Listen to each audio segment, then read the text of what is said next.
Bapa Surgawi, kembali kami datang ke hadirat-Mu, mensyukuri kasih karunia-Mu. Kami akan melanjutkan pembelajaran kami dari firman-Mu. Biarlah pembelajaran dari firman-Mu ini berlangsung dengan baik, juga benar menurut hikmat-Mu. Tuntunlah kami umat-Mu ini dengan segala keterbatasan, kekurangan kami, supaya kami tidak salah di dalam mengerti akan firman. Dengan demikian kami juga tidak salah menerapkannya dalam hidup sehari-hari dan tidak salah memberitakannya kepada sesama kami. Terpujilah Bapa di atas segalanya, di dalam nama Tuhan Yesus Kristus, dalam persekutuan Roh Kudus. Amin. Amin. Ya,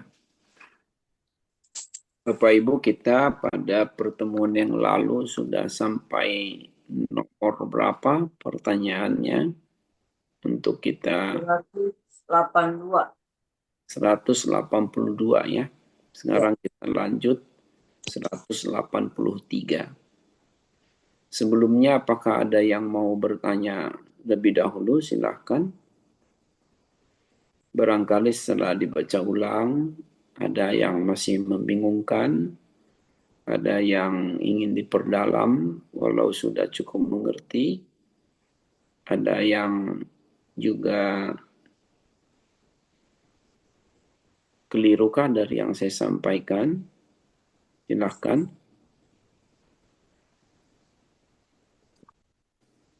Nomor 182 itu seputar mujizat-mujizat yang terjadi dalam pelayanan Nabi Elisa ya. Juga pertanyaan yang lain dari nomor-nomor lain boleh ya. Silakan Bapak Ibu kalau ada.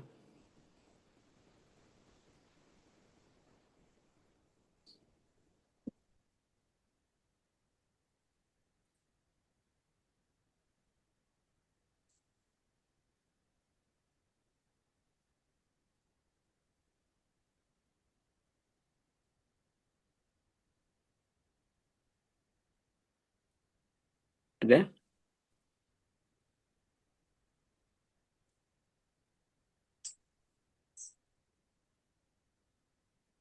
Nomor Bapak? Hal apa? Kalau ada.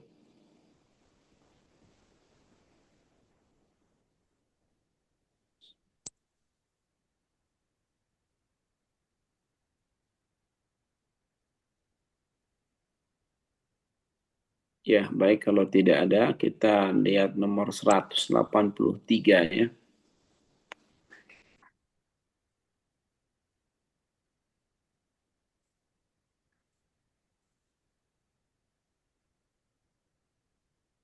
Far di sini Far. Kok ini HP-nya jadi nggak kedengeran? Kenapa nggak kedengeran ya?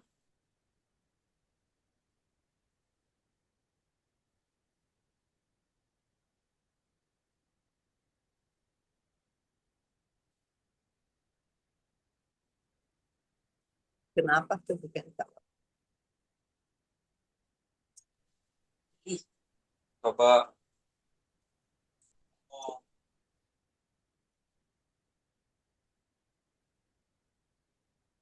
Ya, pertanyaan 183 adalah mengapa Nabi Elisa juga sering terlibat dalam masalah politik atau urusan kenegaraan dan peperangan oleh kerajaan Israel Utara dengan kerajaan-kerajaan lain dalam kitab Dua Raja-Raja? Bukankah Elisa seorang nabi, seorang hamba Tuhan?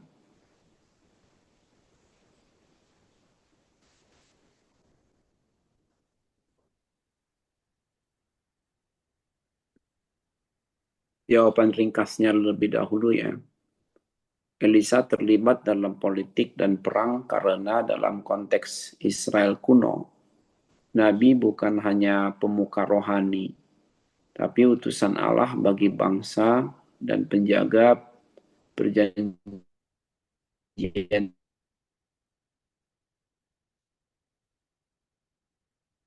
termasuk kerajaan, pemerintahan, militer, dan moralitas sosial.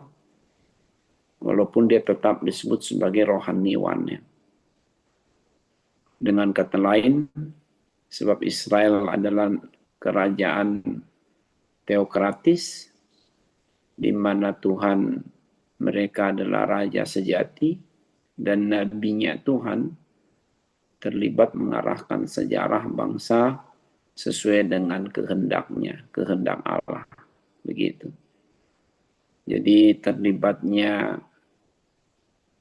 Nabi dalam konteks kerajaan Israel itu karena bersifat teokratis atau semi-teokratis. Ya. Lebih dirinci, pertama karena Israel adalah bangsa perjanjian, maka politik ya sama dengan atau bagian dari juga wilayah rohani. Dalam perjanjian lama, Israel bukan kerajaan sekularistik yang terpisah dari perkara-perkara rohani. Walaupun jangan salah paham ya, tentu sudah ada pembagian jawatan. Ada raja tersendiri sebagai pucuk pimpinan pemerintahan sosial, politik.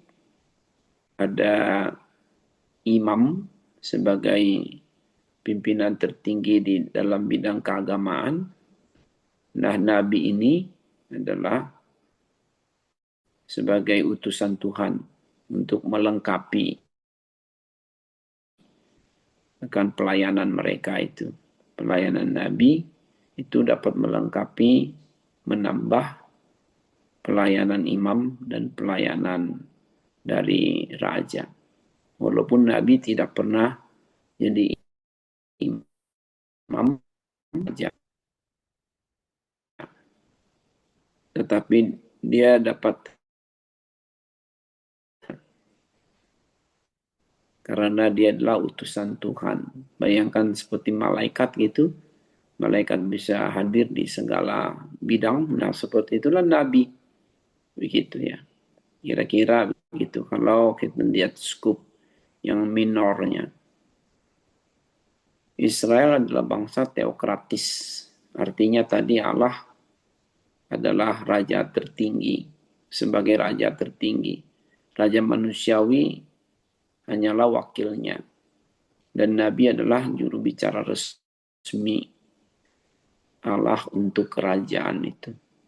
Karenanya ketika raja menyimpang misalnya, Nabi wajib menegur.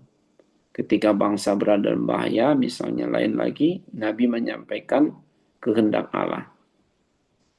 Termasuk perang. Perang yang sebenarnya itu adalah kalau Tuhan yang suruh. Tapi kalau Tuhan tidak menyuruh, itu seharusnya tidak terjadi perang. Makanya bangsa Israel itu kalau rajanya memaksakan kehendak untuk perang, ya siap-siap untuk kalah dan mati, gitu ya. Itu sebabnya kalau mau perang tanya dulu kehendak Tuhan. Seperti lakukan oleh Yosafat misalnya, ketika diajak berperang oleh besannya Ahab, ya, di dalam kitab 2 Raja-Raja, pasal 18, ya. Pasal berapa? Pasal 18, 19, ya. 20 gitu ya. Atau ya 22 ya. Ya. Jadi politik bagi bangsa Israel itu masih bagian dari wilayah ketaatan kepada Tuhan. Dan maka Nabi tidak dapat menghindari hal itu jika Tuhan yang suruh. Ya. Berikutnya karena Allah memakai Nabi sebagai penentu arah sejarah kerajaan. Ini disebut sebagai fungsi profetik nasional. Nabi dalam perjanjian lama bukan hanya pengajar moral, tetapi juga dapat menjadi penasehat raja, sebaliknya menjadi kritikus pemerintah yang mengkritik kebijakan atau perlakuan para penguasa, pembawaan nubuat perang tadi, boleh atau tidak, menang atau akan kalah, dan damai, penentu pergantian raja, suksesi, dan penyelesaian krisis bangsa. Contoh dalam hidup Elisa ini tadi, ya, maka dia dapat mengetahui strategi tentara Aram itu seperti apa. Karena Tuhan memberitahu, ada penglihatan dalam kitab 2 Raja-Raja 6 ayat 8 sampai 12. Begitu. Sehingga ia dapat memberi nasihat dalam kegiatan perang kepada Raja Israel. Dalam 2 Raja-Raja 3 ayat 10 sampai 20. Menubuatkan berakhirnya kelaparan akibat pengepungan juga dalam kitab 2 Raja-Raja 7 ayat 1 dan beberapa ayat ya sepanjang pasal 7 itu malahan. Lalu mengurapi raja baru, contohnya Yehu, untuk menggulingkan dinasti Ahab, dinasti Raja Ahab dalam kitab 2 Raja-Raja pasal 9. Menubuatkan naiknya Hazael sebagai Raja Aram, itu sampai ke Aram itu lihat. Padahal Aram itu kan bukan wilayah Israel ya, tapi memang Allah itu adalah berkuasa atas segala bangsa yang lain juga. Apalagi kalau ada kaitannya secara tidak langsung walaupun terhadap bangsa Israel. Ya, 2 Raja-Raja 8 ayat 7 sampai 15. Karena ini nanti ada kaitannya juga dengan hukuman untuk dinasti Ahab itu, ya. Jadi ada kaitannya. Tuhan tidak nabi dalam Alkitab itu tidak sembarangan pergi ke luar Israel untuk bernubuat kalau tidak disuruh Tuhan dan tidak ada kaitannya sama sekali dengan bangsa Israel, gitu ya. Ya. Hal ini bukan campur tangan biasa, tetapi penataan ulang politik berdasarkan kehendak Allah.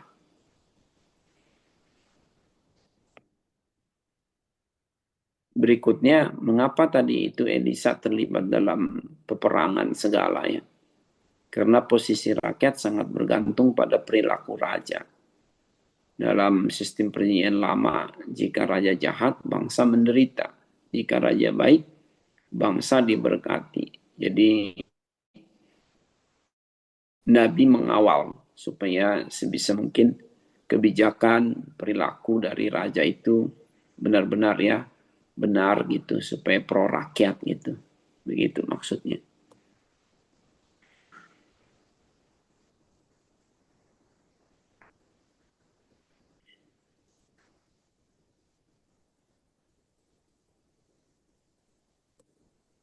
Ya, sambungan.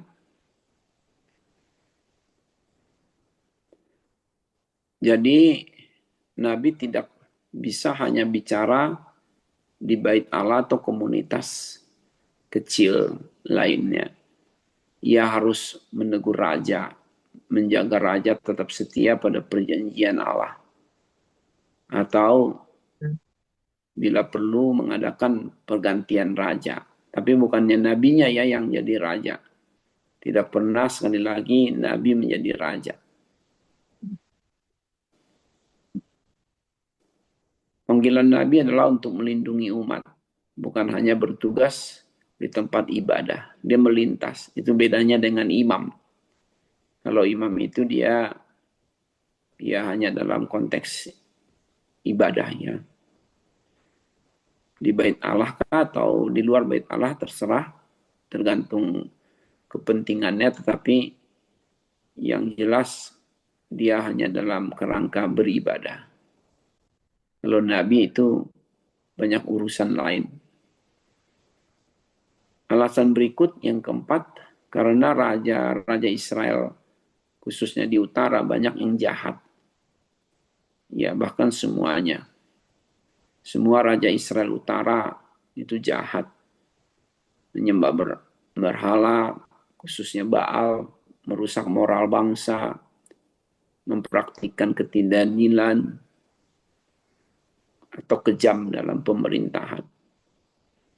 Maka Allah memakai Elisa sebagai penyeimbang terhadap kekuasaan yang menyimpang. Dia menegur Ahab, menegur Yoram, gak mengurapi Yehu tadi sebagai pembaru dari menjadi raja baru, menubuatkan jatuhnya kerajaan musuh, menahan atau memberi kemenangan perang. Itu.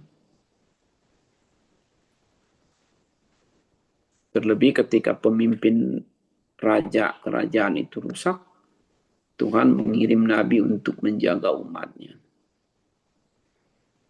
Itu alasan keempatnya.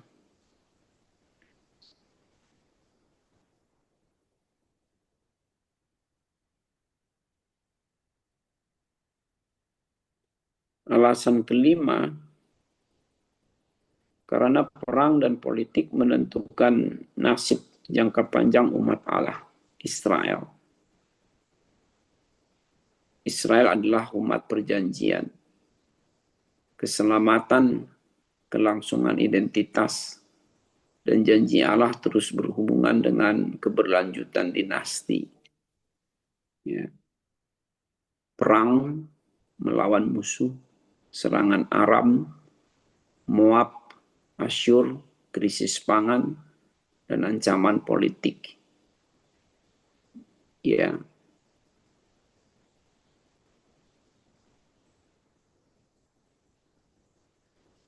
Jika bangsa runtuh, misi Allah bagi dunia terancam secara historis.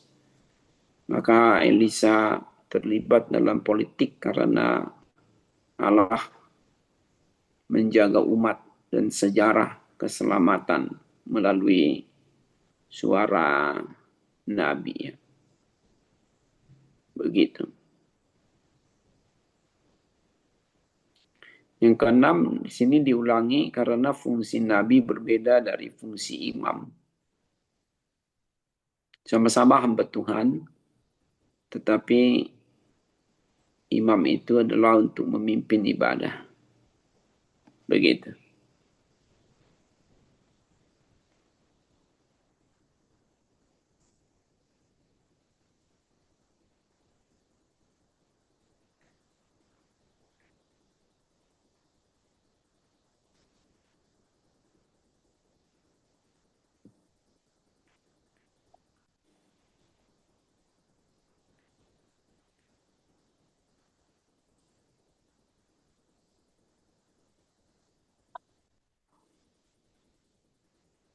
Ya.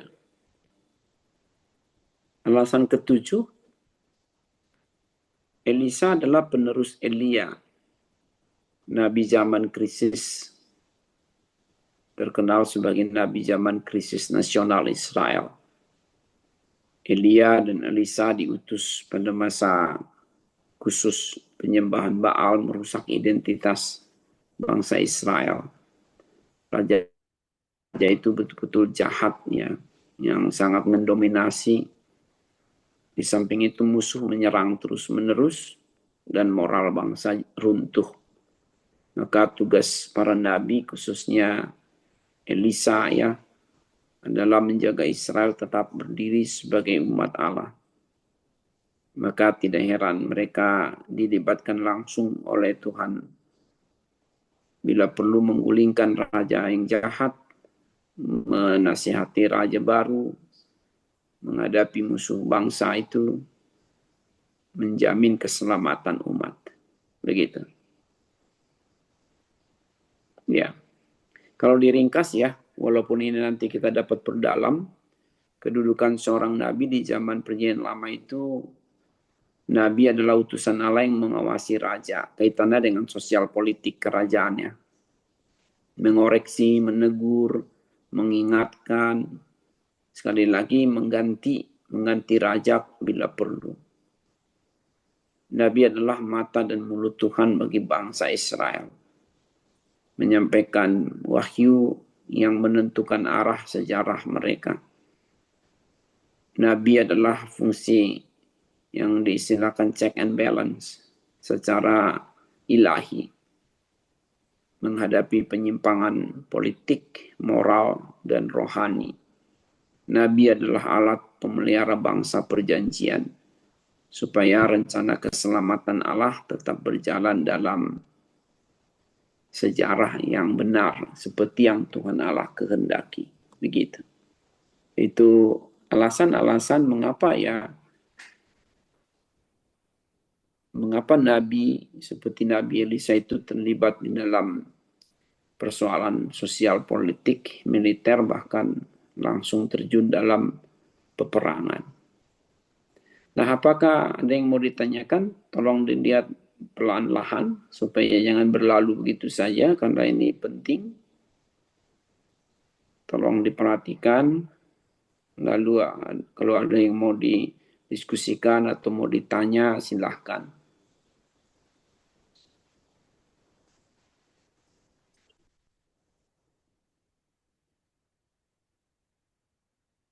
Ya, mari kalau ada. Bagian mana misalnya? Boleh ayatnya kah atau narasi lainnya?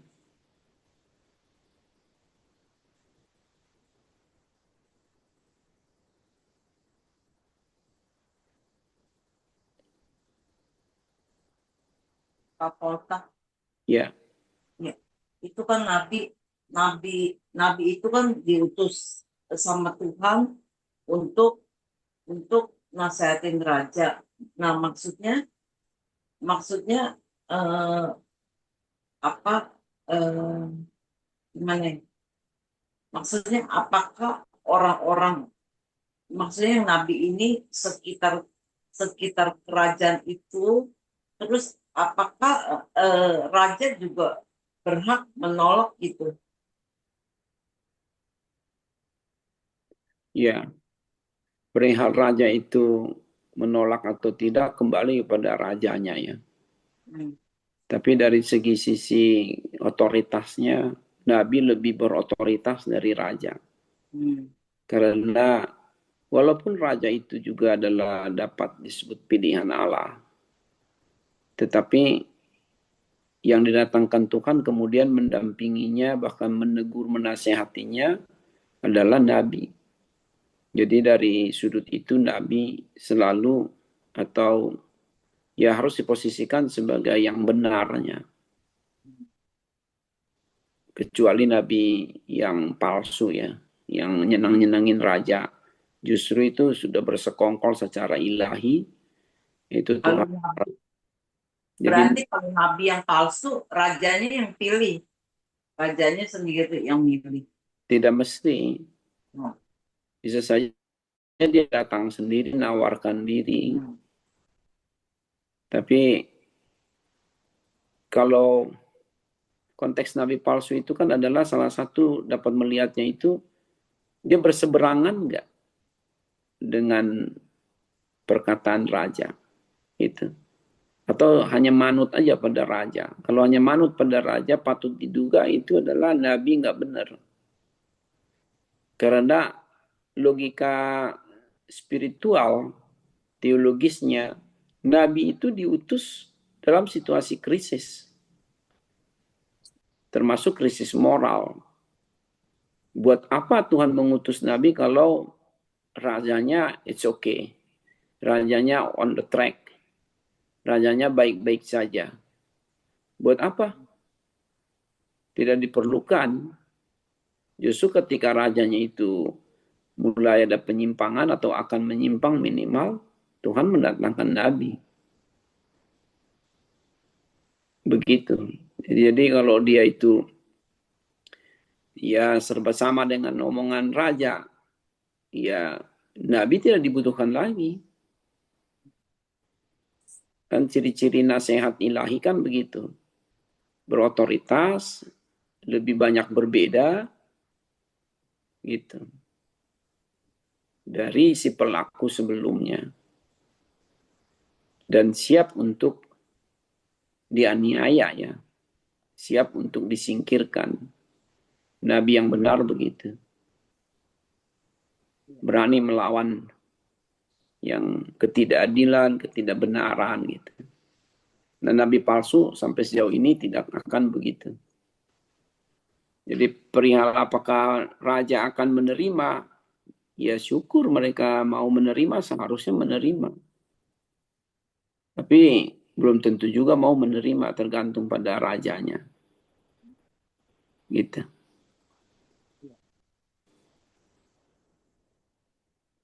Ada lagi? Silakan. Bapak Ibu.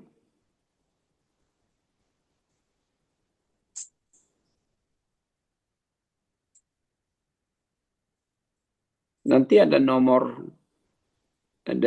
sekitar 2 nomor lagi berkaitan dengan persinggungan pelayanan Nabi dengan raja ya.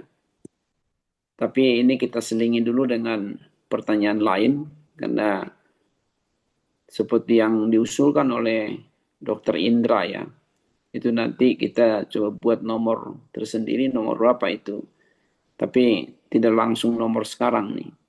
Ada 2 nomor saya siapkan itu untuk kita lihat lagi itu secara lebih khusus apa ya, persinggungan secara umum pelayanan raja-raja, saya ulangi, pelayanan nabi-nabi dikaitkan dengan pelayanan, maksud saya dikaitkan dengan masa pemerintahan raja-raja Israel.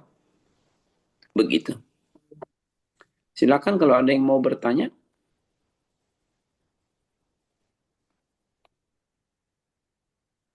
Malam, Mamang. Ya, shalom dok. Selamat Natal, tahun baru nggak pernah ketemu. Iya, Ibu aja ke tempat Natal. iya Aduh, betul. Terima kasih. iya, Mang. Abang boleh bertanya sedikit, Abang. Kan ini memang dari dulu aku nanya dari awal nabi-nabi ini. Eh, Kok bagaimana kita mengetahui nabi ini utusan Allah benar-benar? Kita kan banyak nabi itu, Abang. Hmm. Kadang-kadang datang misalnya datang ke raja, saya lah nabi yang gini-gini, itu Abang. Kok kok ya kan di firman Tuhan sudah tertulis saja kan Nabi Elia, Nabi Elisa, Nabi ini. Iya, Kalau kalau di perjanjian baru kan rasul ditentukan Tuhan sendiri. iya, Ya uh, baik. ikut aku kan gitu. Baik Abang. Terima Iya, kasih. terima kasih ya. Jadi secara umum sebenarnya sudah ada ciri-ciri Nabi yang paling kuno itu kita dapat lihat dalam kitab Ulangan 18 ya. Kalau kita melihat kitab Ulangan pasal 18, mulai paling tidak dari ayat yang ke-15, saya bacakan ya. Kitab Ulangan 18 mulai dari ayat 15, saya keluarkan juga di sini teksnya.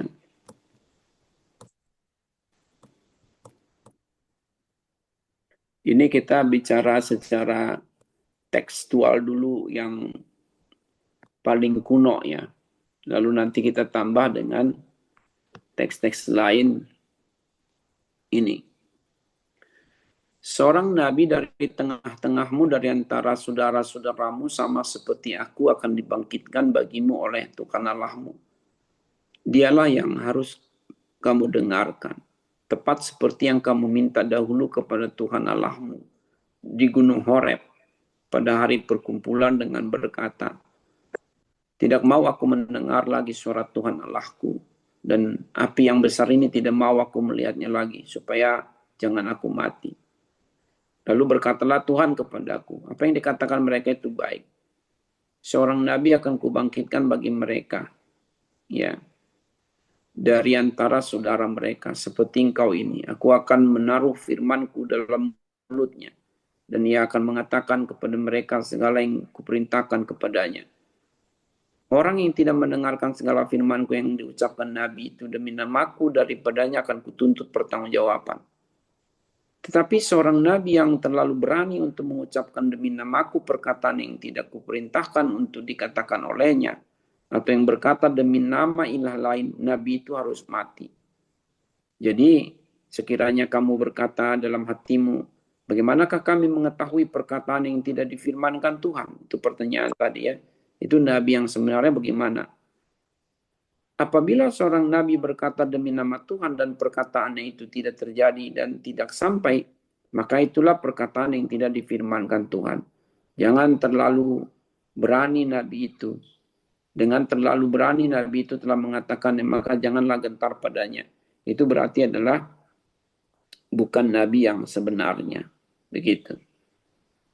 Lalu mundur ya, pasal 13.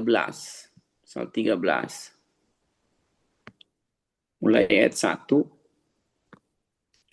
Apabila di tengah-tengahmu muncul seorang nabi atau seorang pemimpi, dan ia memberitahukan kepadamu suatu tanda atau mujizat, dan apabila tanda atau mujizat ini katakannya kepadamu itu terjadi, dan ia membujuk mari kita mengikuti ilah lain yang tidak kau kenal, dan mari kita berbakti kepadanya, maka janganlah engkau mendengarkan perkataan nabi atau pemimpi itu, sebab Tuhan Allahmu mencobai kamu untuk mengetahui apakah kamu sungguh-sungguh mengasihi Tuhan Allahmu dengan segenap hatimu dan dengan segenap jiwamu.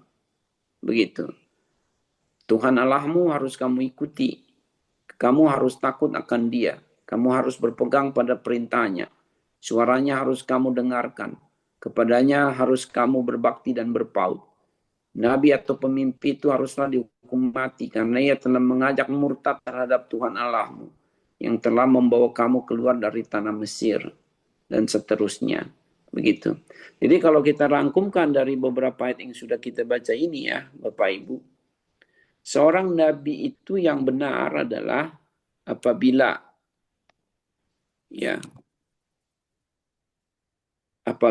ia benar-benar menyebut suara Tuhan saja, tidak boleh ditambah kurang.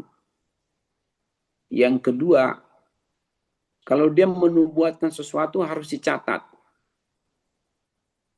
Dan kalau dia berkata soal tenggat waktu, maka harus terjadi.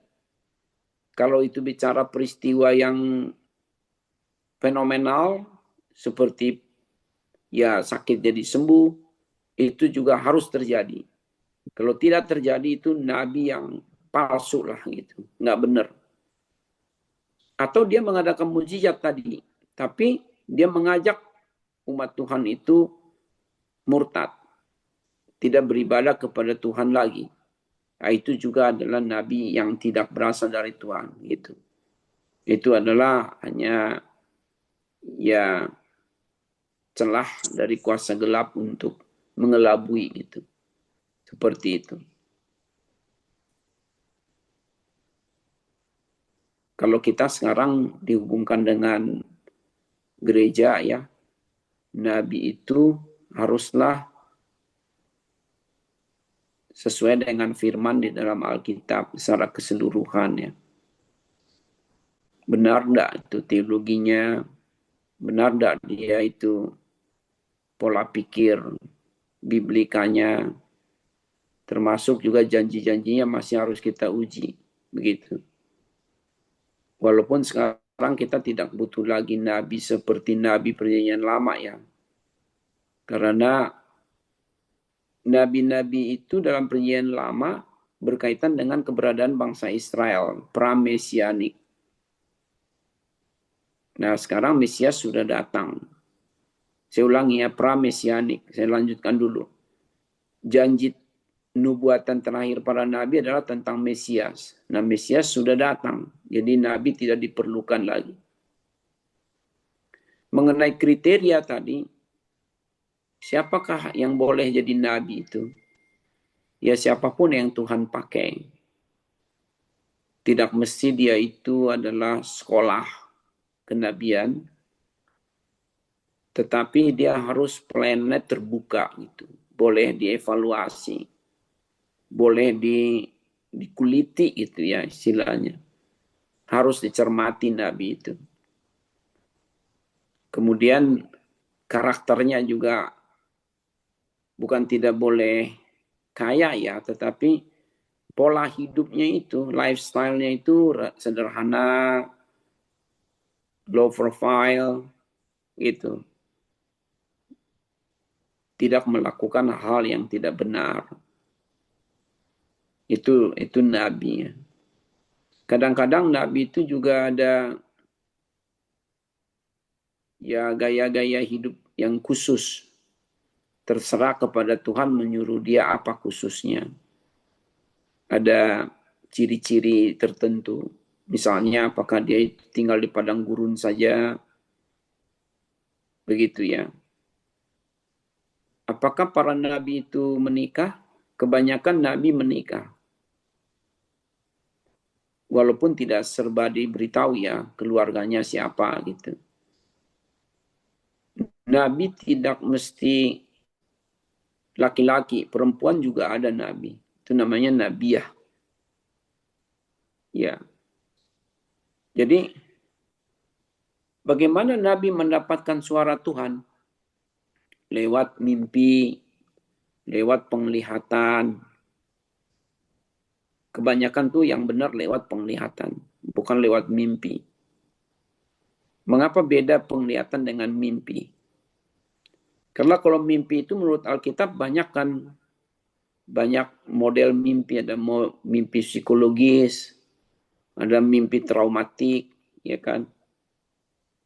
Jadi sekedar mimpi itu belum tentu berasal dari Tuhan. Tapi bisa juga Tuhan bicara lewat mimpi kepada Nabi. Berbeda dengan penglihatan. Kalau mimpi kan dia saat tidur. Tapi kalau penglihatan tidak saat tidur. Penglihatan umumnya didapat pada saat berdoa. Pada saat menenangkan diri. Tapi tidak tidur. Begitu. Maka secara spiritual penglihatan itu lebih mungkin dari Tuhan dibandingkan dengan mimpi. Begitu. Ya. Saya tidak tahu apakah iblis itu bisa memberikan penglihatan atau tidak. Tampaknya sulit iblis untuk meniru penglihatan. Karena itu ya iblis kan tidak tahu apa yang akan terjadi. Jadi iblis tidak secanggih itu dapat memberikan gambar-gambar futuristik yang sebenarnya kepada seseorang. Belum lagi bicara kecanggihan kecanggihan metodenya. Bayangkan, ya Tuhan bisa memutar film begitu di depan dia khusus pribadi begitu. Nah itu sudah teknologi surgawi itu. Apalagi zaman itu ya. Zaman sekarang saja belum mampu orang ciptakan begitu kan. Begitu. Jadi memang berbicara mengenai Nabi ini banyak hal. Termasuk tadi Nabi tidak akan datang kalau keadaan biasa-biasa saja. Nabi itu akan didatangkan Tuhan pada saat situasi itu sedang runyam gitu. Apakah bangsanya sedang terancam? Apakah umatnya sedang kesulitan besar? Apakah raja-raja sedang moralitasnya rusak, penyembahan berhala di mana-mana? Itulah Nabi. Nah, Nabi dari sudut kemunculannya beragam juga.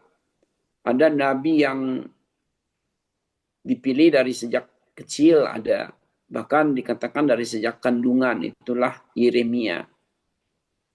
Tapi itu jarang terjadi.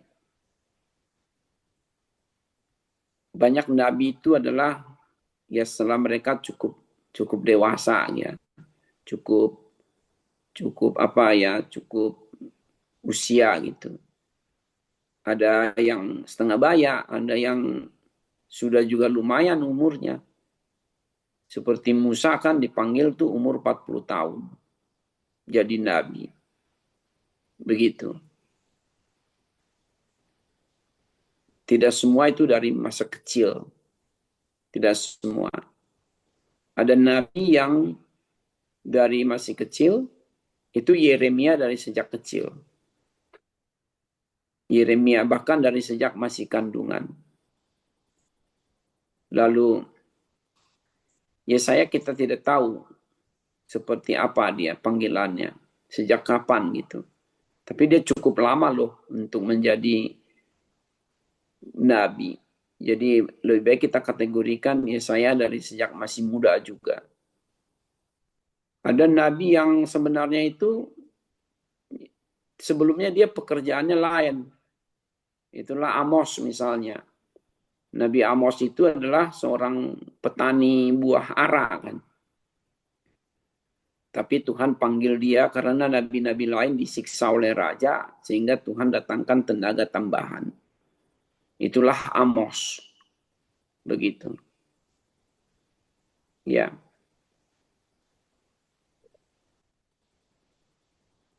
Jadi nabi itu adalah dipanggil untuk menubuatkan sesuatu. Apa yang akan terjadi kalau tidak didengar, apa hukuman bagi yang ditegur.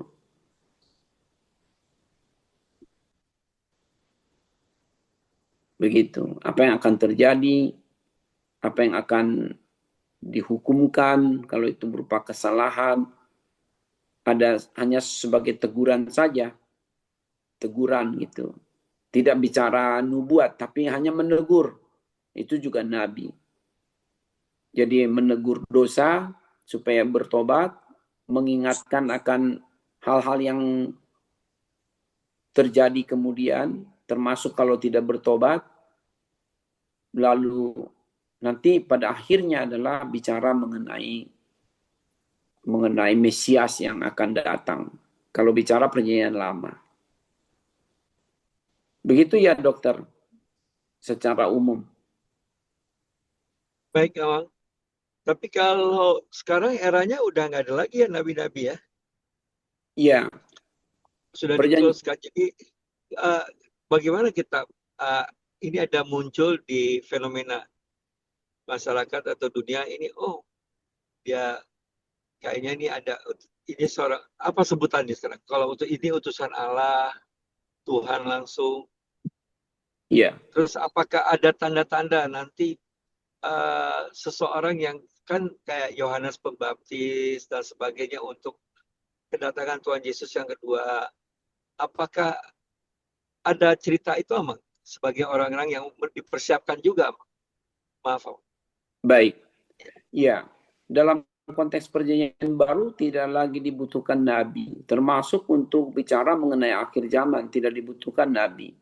Alasannya, satu, umat Tuhan itu sudah ada Alkitab lengkap, termasuk ciri-ciri akhir zaman, fase-fase akhir zaman, tanda-tanda akhir zaman.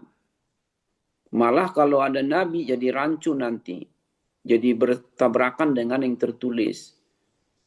Itu yang pertama. Yang kedua, jangan lupa, selalu diingatkan, walaupun ada tanda-tanda zaman, kedatangan Kristus itu seperti pencuri di malam hari. Jadi untuk itu tidak dibutuhkan nabi. Tidak dibutuhkan nabi. Yang ketiga, di dalam diri orang percaya sudah ada Parakletos, Roh Kudus. Roh Kudus itulah yang akan menuntun umat Tuhan dalam segala kebenaran. Termasuk apa yang akan terjadi. Coba lihat ini. Di dalam Yohanes pasal 16. Yohanes pasal 16 mulai ayat 3. Disebutkan demikian. Ya. Mulai ayat, bukan ayat 3 ya. Mulai ayat yang ke-12. Masih banyak hal yang harus kukatakan kepadamu. Tetapi sekarang kamu belum dapat menanggungnya. Tetapi apabila ia datang, yaitu roh kebenaran, ia akan memimpin kamu ke dalam seluruh kebenaran. Sebab ia tidak akan berkata-kata dari dirinya sendiri, tetapi segala sesuatu yang didengarnya itulah yang akan dikatakannya. Dan ia akan memberitakan kepadamu hal-hal yang akan datang. Ayat 7.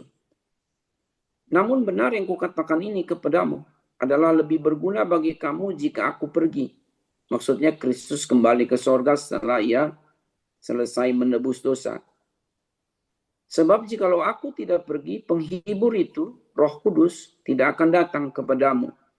Tetapi jikalau aku pergi, aku akan mengutus dia kepadamu. Dan kalau ia datang, ia akan menginsafkan dunia akan dosa, kebenaran, dan penghakiman. Akan dosa karena mereka tetap tidak percaya kepadaku. Akan kebenaran karena aku pergi kepada Bapa dan kamu tidak melihat aku lagi. Akan penghakiman karena penguasa dunia ini akan dihukum. Jadi tidak dibutuhkan lagi nubuat soal akhir zaman. Tidak perlu. Sekarang lebih dibutuhkan gembala. Gembala umat, gembala jemaat. Untuk bersama-sama berdoa, bersama-sama merenungkan firman, bersama-sama pujian penyembahan, ibadah gerejawi, bersama-sama untuk menasehati, konseling, bersama-sama untuk menegur kalau ada dosa, bersama-sama menyemangatkan kalau mereka dalam kedukaan, bersama-sama mengingatkan supaya hidup beretika. Itulah masa penantian seperti 5 gadis yang bijaksana. Jadi kalau ada orang ngaku-ngaku, ya tidak perlu didengar karena memang tidak dibutuhkan. Mau bicara apa soal akhir zaman coba? Kira-kira apa omongannya? Coba. Kalau dikatakan, oh, sabar ya, ini zaman akhir. Ya nggak usah kau bilang dirimu jadi nabi lah. Khotbah biasa juga cukup. Kenapa mesti sebut nabi gitu? Kan begitu. Itu logika-logika kebutuhan ya. Kan kita juga harus rasional, ya, proporsional gitu. Jangan berlebih-lebihan lah istilah itu. Sekarang tugas hamba-hamba Tuhan adalah bersaksi. Nah kalau Nabi hanya urusin akhir zaman tapi dia lupa untuk menginjil, ya buat apa pelayanan tanpa penginjilan? Orang gak usah takut menghadapi akhir zaman kalau dia percaya Tuhan Yesus. Kan begitu. Jadi beritakan Injil, itu ajaran Tuhan sampai akhir zaman. Tuhan sertai. Tidak lebih dibutuhkan Nabi seperti perjanjian lama daripada penginjil. Begitu dokter. Iya, Mak. Makasih, Bang. Sorry jadi melebar mana-mana, mau. Iya. Jadi ya tapi kan karena itu kan apa ada tertulis juga karena amal di perjanjian baru mengenai saat-saat akhir zaman mengenai nabi-nabi palsu kan muncul bahasa itu juga. Betul. Iya. Itu aja, Bang. Gak apa-apa. Makasih, Bang. Iya, iya. Meskipun yang dimaksud muncul nabi-nabi palsu itu lebih menunjuk kepada perkara-perkara mujizat ya, mujizat-mujizat palsu. Begitu. Jadi saya senang kalau itu diangkat. Jadi jangan sampai kita tertipu ya. Banyak orang memang makin lama tuh makin tidak awas dengan kebenaran gitu. Nah, jadi Nabi Elisa itu adalah salah satu nabi yang memang Tuhan panggil untuk terlibat dalam perkara kerajaan praktis. Gitu. Nah, kalau ada yang tanya begini, pendeta, gimana kalau ada seorang pendeta seperti Nabi Elisa terlibat di dalam politik gitu? Nah, itu harus kita hati-hati. Kita harus melihat dalam konteks perjanjian baru. Karena menjadi hamba Tuhan zaman sekarang tidak cukup hanya merefleksikan perjanjian lama, tapi juga harus merefleksikan perjanjian baru. Jadi jangan mentang-mentang, oh ada nabi nih di perjanjian lama seperti Elisa, terlibat juga dalam politik itu. Ya, setelah kita baca perjanjian baru, seorang hamba Tuhan itu lebih membimbing jemaat, memberitakan Injil. Biarlah politik praktis itu dilayani oleh umat Tuhan lainnya. Lagi pula jangan samakan posisi gereja yang heterogen dengan bangsa Israel yang teokratis. Beda. Kalau gereja kan dia umum, ada bangsa-bangsa lain kan. Gereja tidak mengenal teokratis bangsanya, negaranya. Jadi sistem apapun silakan. Misalnya sistem kerajaan monarki, monggo, atau demokratis, monggo gitu ya. Silakan saja. Yang penting adalah bermoral, beretika, percaya Tuhan Yesus kan gitu. Beda dengan bangsa Israel yang memang sebagai bangsa khusus yang teokratis. Jadi jangan disama-samain gitu. Karena memang ada juga kan orang walaupun dia pendeta atas nama, dulu nabi-nabi juga berpolitik, kenapa kita nggak boleh katanya. Termasuk tuh Daniel. Kan Daniel itu disebut apa? Tuh Daniel, dia itu berpolitik. Nabi. Baca yang benar. Daniel itu sesungguhnya bukan nabi dari awal. Dia itu adalah seorang negarawan. Tapi dapat suara Tuhan terus menerus karena dia rajin berdoa, Tuhan berikan penglihatan. Nah atas itulah makanya dia disebut nabi. Tapi beda kenabian Daniel dengan misalnya Yehezkiel. Walaupun sama-sama nabi di pembuangan, tapi mereka berbeda. Pada masa sudah usia lanjutlah Daniel mendapatkan nubuatan mengenai akhir zaman. Tapi sebelum-sebelumnya tidak ada kita baca Daniel itu menjadi nabi. Dia adalah seorang negarawan. Jadi jangan dipaksakan ayat-ayat seperti itu untuk mendukung pendeta masa sekarang ini untuk berpolitik. Begitu ya. Ya. Baiklah. Ada lagi Bapak Ibu yang mau ditanyakan dari soal Elisa itu? Mengapa Elisa terlibat dalam pergerakan politik, kenegaraan, militer, bahkan peperangan? Ada? Mari kalau ada.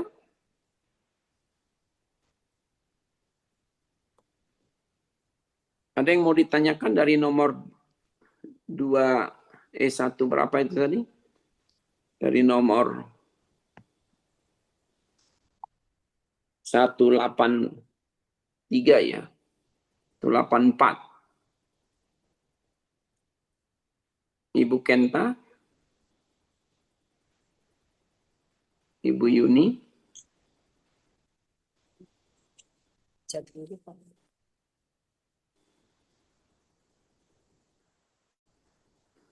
Ya.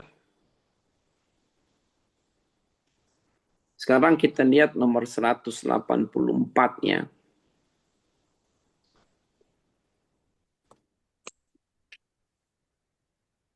Masih soal Elisa ini hubungannya dengan rombongan Nabi.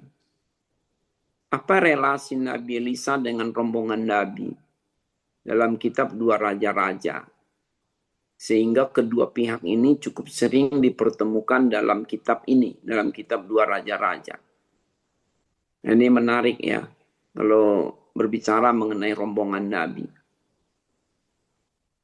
Identitas rombongan Nabi dalam kitab Raja-Raja, istilahnya itu Banehan Nabiim, menunjuk pada komunitas atau kelompok murid dari seorang nabi besar ya, yang sangat berpengaruh, yang hidup bersama, belajar bersama, dan melayani dalam suatu ikatan kenabian.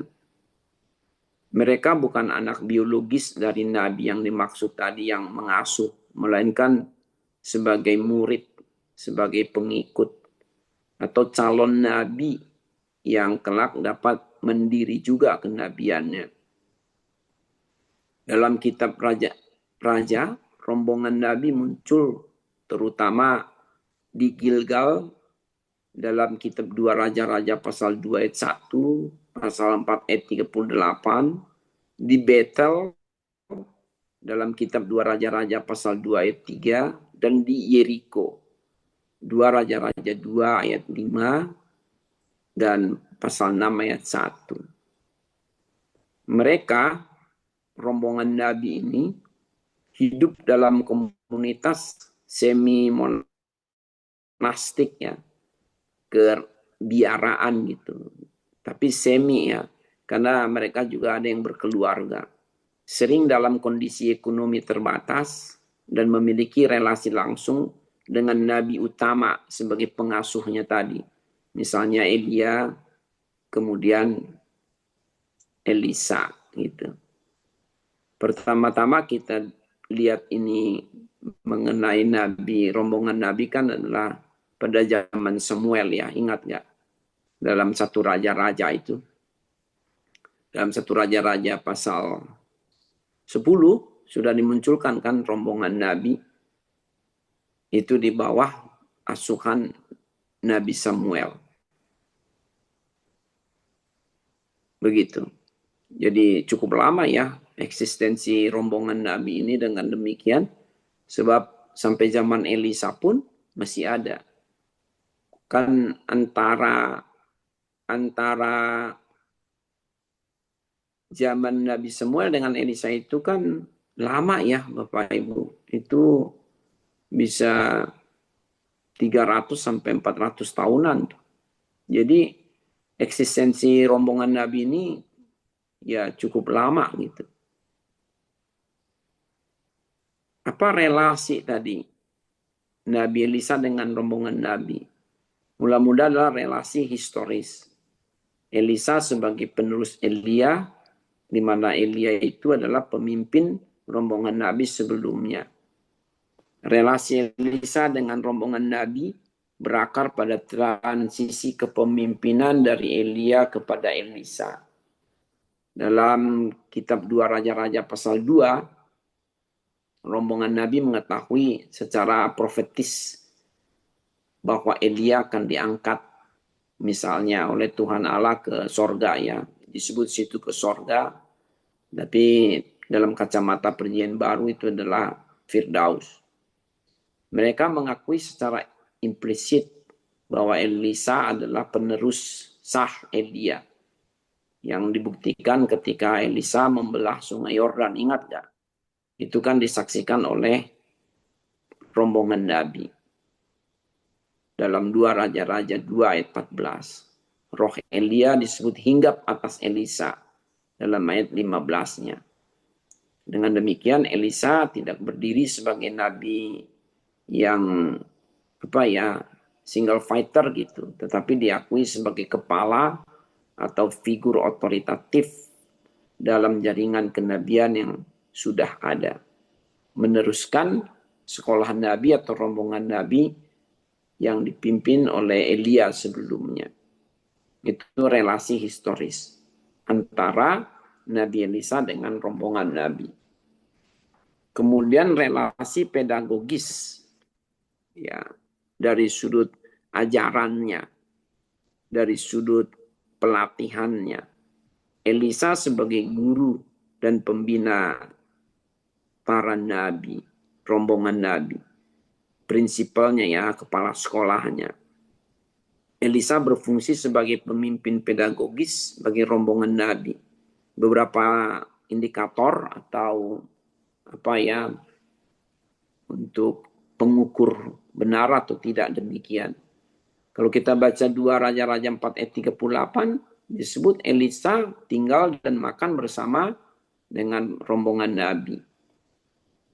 Elisa mengajar mereka dalam situasi sulit. Pada saat kelaparan, krisis yang terjadi mereka alami, Elisa tampil di antara mereka. Elisa terlibat langsung dalam kebutuhan praktis mereka. Dalam 2 Raja-Raja 6 ayat 1-7. Hal ini menunjukkan bahwa kenabian tidak hanya bersifat karismatik, tetapi dibentuk melalui pembinaan dan kehidupan bersama. Ya, sama seperti seminari ya, sekolah Alkitab gitu ya. Elisa menjalankan peran sebagai master prophet atau spiritual father, menjadi kepala para nabi dan bapak rohani bagi mereka. Begitu, Pak Ibu. Lalu kita lihat lagi.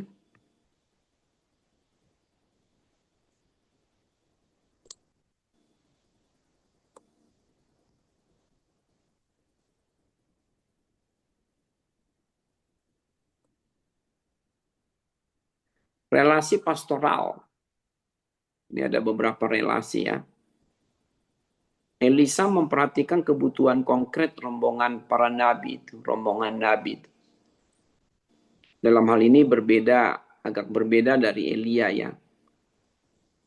Berbeda dari Elia yang sering tampil konfrontatif dan soliter atau sering sendirian, walaupun tetap dia juga memperhatikan rombongan nabi, Elisa memiliki dimensi pastoral yang kuat terhadap rombongan para nabi.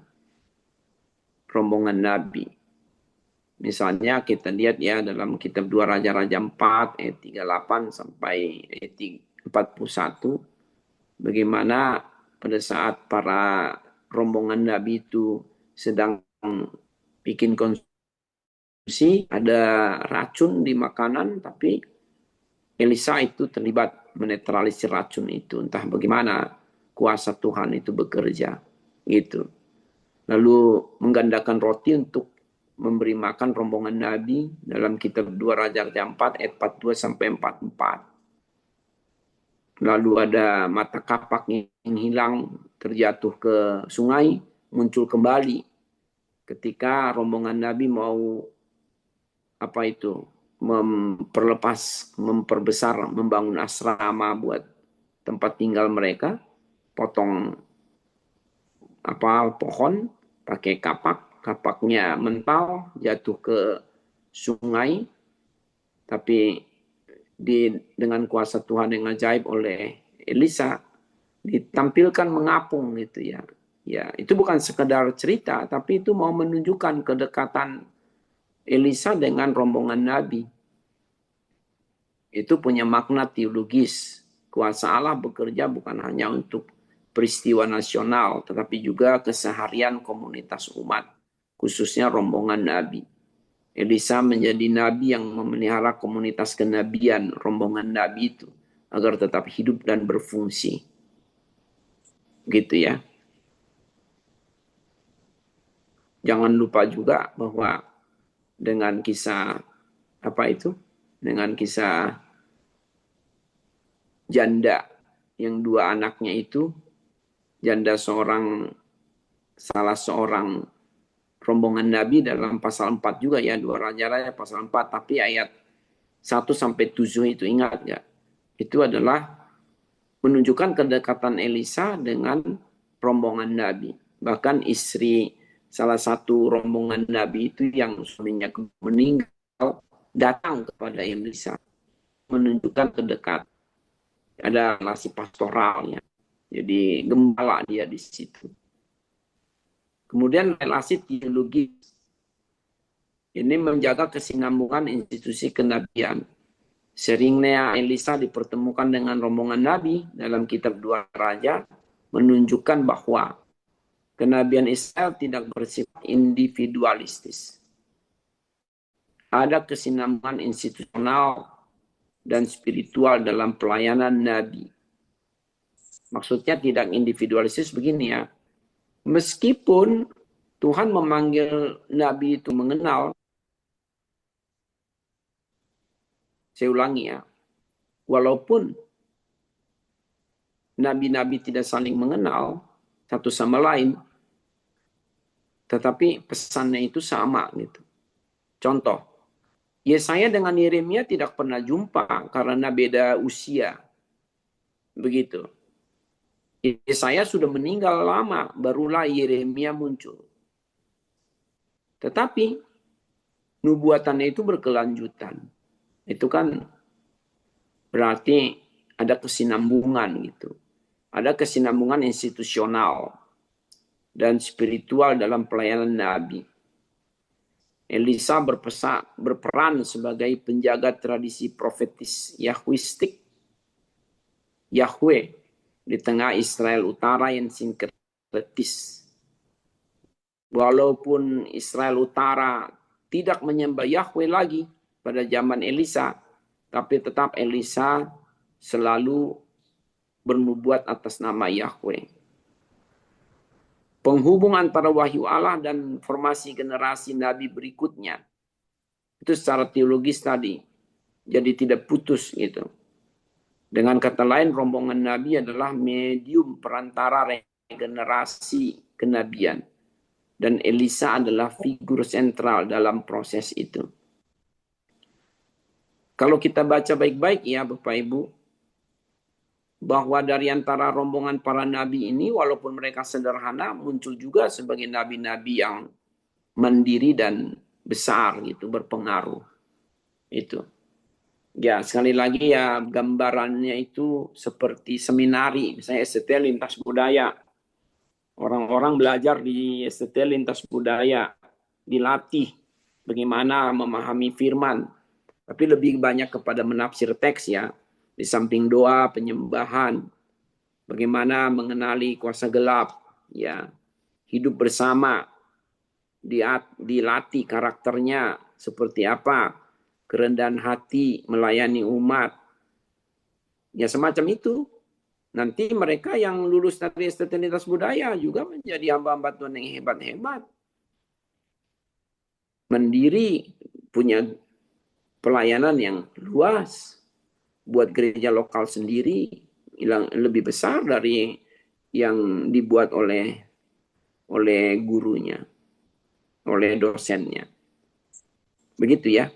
Ini nanti masih saya ulangi, ini masih berkaitan dengan apa ya relasi antara Nabi Elisa dengan rombongan Nabi yang dalam kitab Dua Raja-Raja itu kita perhatikan mulai sebenarnya dari akhir satu Raja-Raja ya. Kok banyak bertemu nih dua pihak ini, Elisa dengan rombongan Nabi. Malahan tidak ada Nabi yang ditampilkan lebih banyak bersinggungan dengan rombongan Nabi selain Nabi Elisa. Saya ulangi ya. Dari antara para Nabi Elisa lah yang paling banyak bersinggungan ditampilkan dengan rombongan para Nabi. Rombongan Nabi. Ya. Disebut rombongan Nabi. Bahkan Samuel pun kalah intensitas frekuensi perjumpaannya dengan rombongan Nabi. Walaupun patut diduga rombongan Nabi itu dirintis oleh Samuel. Gitu. Jadi menarik ya relasi antara Elisa dengan rombongan Nabi. Lalu kesimpulan teologis lah di sini kita sebut demikian ya. Bapak Ibu. Relasi Elisa dengan rombongan Nabi dapat diringkas sebagai berikut. Ya, secara historis Elisa adalah penerus Elia yang diakui komunitas Nabi. Secara struktural ia berfungsi sebagai pemimpin dalam jaringan kenabian. Secara pedagogis ia membina dan membentuk nabi-nabi muda. Secara pastoral ia memperhatikan kebutuhan konkret komunitas rombongan Nabi. Secara teologis, Elisa menjamin kesinambungan kenabian sebagai alat Allah dalam sejarah Israel. Karena itulah kitab Dua Raja-Raja sering mempertemukan Elisa dengan rombongan Nabi. Sebab pelayanan Elisa secara hakiki bersifat komunal, formatif, dan berkelanjutan. Bukan hanya bersifat karismatik individual seperti yang lebih nampak pada diri Nabi Elia. Begitu. Ya. Ya, Bapak Ibu nampaknya penat hari ini ya dengar saya bicara ya. Apa ada yang mau ditanya? Silakan. Yang kita pelajari ini sangat akademis sebenarnya ya Bapak Ibu. Jadi di satu sisi cenderung kaku, tapi di sisi lain Bapak Ibu harus bersuka cita karena yang kita lihat itu adalah akademis gitu. Bukan omong-omong sembarang. Pak, tadi semi monastik apa Pak? Ya, Ibu Kenta silakan tanya. Tadi Kurang semi jelas Ibu bicara. Pak, Boleh diulangi Bu? Ibu suaranya putus. semi monastik. Ibu suaranya putus-putus agak menggaung Ibu Kenta. Boleh diulangi sekali lagi? Semi monastik. Iya, baik. Semi monastik. Monastik itu adalah istilah untuk rahib, kerahiban, biarawan. Monastik itu namanya. Semi monastik menunjuk pada mereka seringkali hidup bersama, berdoa bersama, doa puasa bersama, beberapa hari bersama, sampai mereka kepenuhan roh, lalu mereka bernubuat. Begitu. Mengapa disebut semi? Karena tidak 100% mereka menjadi biarawan. Karena mereka juga ada sebagian paling tidak ya. Semoga seluruhnya. Mereka juga punya keluarga. Contohnya itu tadi. Dalam kitab 2 Raja-Raja pasal 4 ayat 1 sampai 7. Ayat 1 berkata apa? Salah seorang dari istri-istri para nabi. Bukan cuma istri para nabi. Istri-istri para nabi. Itu menunjuk bahwa bukan cuma satu loh yang punya istri. Dari antara rombongan nabi itu. Begitu bahasanya. Coba kita lihat 2 Raja-Raja. Pasal yang keempat. Ayat 1. Salah seorang dari istri-istri para nabi. Begitu ya. Istri-istri para nabi. Jadi ini bukan kasus khusus seorang nabi menikah, yang lain tidak menikah. Tidak begitu ya. Salah satu seorang istri dari para istri itu. Itu namanya, makanya disebut semi monastik. Tidak semuanya mereka itu selalu bertahun-tahun bersama. Tapi mereka ada saatnya pulang ke rumah. Makanya kehidupannya ya sederhana. Gitu. Ya kuat nggak kuat dah nyonyanya. Tak heran juga kalau lagi krisis, utang di mana-mana tuh. Ya kan? Kan begitu ya. Keadaan sederhana kan. Ya kalau ada berkat, saya nggak tahu ya. Tipsnya itu untuk pribadi atau bagi rame-rame itu. Kayak kita mau pelayan di restoran. Dikasih tips gitu ya kepada pelayannya. Itu ambil sendiri. Ya beruntung sendiri. Nggak dibagi teman atau kumpulin bagi rata. Nggak tahu juga. Kan pada umumnya para nabi itu hidup dari belas kasih Tuhan melalui jemaat yang dilayani. Begitu. Ya kadang ada sponsor. Makanya kalau kerajaannya itu kuat mensponsori, ya nabi-nabinya senang lah. Apalagi kalau rajanya mau dipuji-puji, ya udah. Sponsor jalan terus. Cair terus kan gitu. Ya kan? Nah, satu lagi, ini tafsiran saya ya. Tafsiran ekstra. Mengapa ya Elisa ini cenderung lebih dekat pada rombongan Nabi? Karena latar belakang ekonomi Elisa kan kuat ya, berbeda dengan Elia. Elia itu kan orang Tisbe. Kalau Tisbe itu kan daerah Gilead ya, itu padang gurun keras. Makanya lihat tipikalnya kan adalah orang keras juga kan. Kuat gitu, fisiknya kuat. Bisa dia berhari-hari itu ya kuat lah itu Elia. Nah Elisa ini kan anak orang kaya, ingat nggak? Dia banyak uang. Dugaan saya dari faktor itu juga sehingga dia dapat banyak mendanai rombongan Nabi. Kalau ditanya, bagaimana dengan Samuel? Kok dia juga dekat dengan rombongan Nabi? Jangan lupa Samuel juga banyak duit. Kok bisa Samuel banyak duit? Ya, Samuel itu kan imam, merangkap. Tahu sendiri dong, kalau orang datang ke Silo, duitnya kan banyak. Kasih persembahan. Ingat gak? Ingat gak Saul? Mau nanya, ada yang hilang aja. Mereka udah biasa tuh tradisi Ya. bangsa itu. Kita kasih apa kepada hambanya itu? Jadi udah biasa.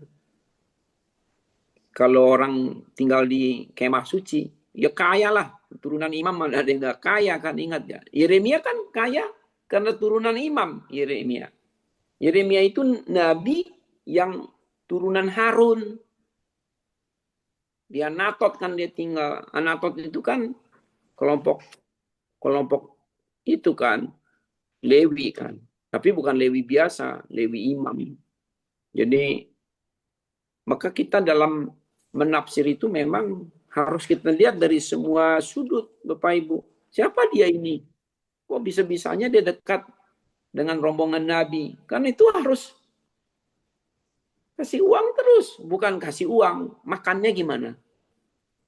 Ya kan? Selain dia memang punya hati Bapak ya kan? Tapi juga ya ngertilah kalau orang di seminari kayak apa. Berapa rombongan Nabi itu. Kadang ada 100 orang loh. 100 orang sekali makan berapa duit. Nah semacam itu. Jadi tak heran kalau Elisa itu lebih dekat. Ini tafsiran saya ya. Tidak ada tertulis dalam Alkitab. Gitu. Tidak langsung dikaitkan. Tapi cukup logis. Karena Elisa memang dia punya uang. Gitu. Lalu Samuel juga punya uang. Gitu. Tinggal di Silo. Ya kan, Imam Eli kan udah nggak ada, yang nerusin siapa? Kan Samuel. Ya ingat gak? Ingat gak? Gitu. Dan Samuel sering bikin KKR loh. Emang kalau KKR kenapa pendeta? Banyak kolekte. Ya namanya berkat Tuhan ya kita nggak tahu. Yang jelas dia turunan imam Samuel itu. Gitu. Karena ini rombongan Nabi kan butuh konsumsi. Begitu ya. Butuh mes. Gitu ya. Begitu. Ya. Ada yang mau ditanya? Bapak Ibu? Dari 184 sekarang kita masuk ke 185 ya.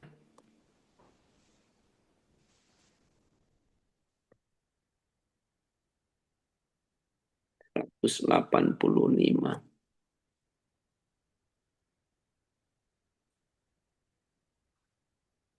Oh bukan. Ini saya sudah ulang. Bentar ya Bapak Ibu ya.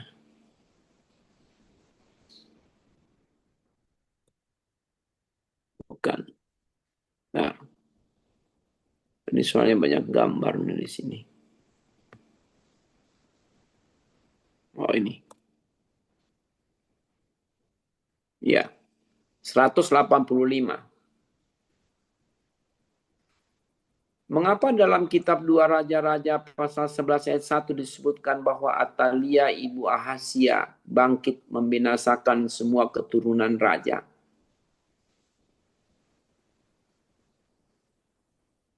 Padahal kan Atalia itu adalah ibunya Ahazia. Ya kan? Berarti mau membinasakan semua cucu-cucunya kan berat ya, cucu cicitnya ya. Ada apa dengan Atalia ini? Nah, lihat dulu identitas Atalia. Atalia dan posisinya. Atalia adalah istri Raja Yoram dari Yehuda. Yoram itu anaknya Yosafat, Raja Yehuda. Atalia ya menikah dengan Yoram, melahirkan Ahazia. Begitu. Setelah Yoram meninggal, Ahazia menjadi raja. Atalia itu putri dari Raja Ahab dan Isabel dari Israel Utara. Dalam 2 Raja-Raja 8 ayat 18. Boleh juga dibandingkan dengan 2 Tawarik pasal 22 ayat 2. Dan kalau kita baca ya, Atalia ini membawa pengaruh penyembahan berhala yang sangat kuat. Dari dinasti Omri, ya, kakeknya, Baal dibawa ke Yehuda. Atalia bukan hanya figur keluarga kerajaan, tetapi juga aktor ideologis dan religius. Karena dia bukan sekedar menyembah Baal sendirian, tapi dia berusaha menjadikan Baal itu sebagai sesembahan seluruh orang Yehuda. Sudah dibawa patung-patung Baal ke bait Allah. Itu berbahaya sekali. Ya. Mengapa dia mau tadi membinasakan semua keturunan raja? Ketika dia mendengar bahwa Ahazia anaknya itu sudah mati, ya, itu kan tahta jadi kosong di Yehuda. Nah, Atalia menjadi raja. Kalau dihitung tuh sekitar 6 tahun ya. Ahazia setelah meninggal, mati, ibunya Atalia menjadi ratu 6 tahun. Begitu. Atalia bertujuan menghilangkan semua penuntut sah atas tahta supaya ia sendiri dapat memerintah. Nah, kalau masih ada cucu kan tetap cucu itu harus dari terah laki-laki kan. Nah, kalau dia matiin semua, tinggallah dia keluarga Yoram kan. Nah, dianggap dia akan sah memerintah. Maka dia matiin semuanya gitu. Itu alasan politisnya.